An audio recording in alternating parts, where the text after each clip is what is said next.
ఒకసారి గర్భస్రావం తర్వాత మళ్ళీ గర్భం దాల్చడానికి ఎంత గ్యాప్ ఇవ్వాలి? గర్భస్రావం తర్వాత చాలామంది మహిళలకు ఒకే సందేహం, ఇప్పుడు మళ్ళీ గర్భం దాల్చవచ్చా? ఎంతకాలం ఆగాలి? అని. శరీరపరంగా చూసుకుంటే సాధారణంగా 1-2 సార్లు పీరియడ్స్ సాధారణంగా వచ్చిన తర్వాత గర్భం దాల్చడం సురక్షితం. కానీ మీ మనసుకు సమయం ఇవ్వడం కూడా అంతే ముఖ్యం. వైద్యుల ప్రకారం ఎలాంటి ఇన్ఫెక్షన్, సర్జరీ లేదా ఇబ్బందులు లేనప్పుడు మొదటి సాధారణ పీరియడ్ తర్వాత గర్భధారణకు ప్రయత్నించవచ్చు.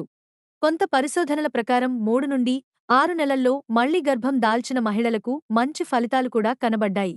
అయితే ఆలస్యమైన గర్భస్రావం, ఆపరేషన్ లేదా భావోద్వేగ ఒత్తిడి ఉన్నవారు తప్పనిసరిగా డాక్టర్ సలహా తీసుకోవాలి.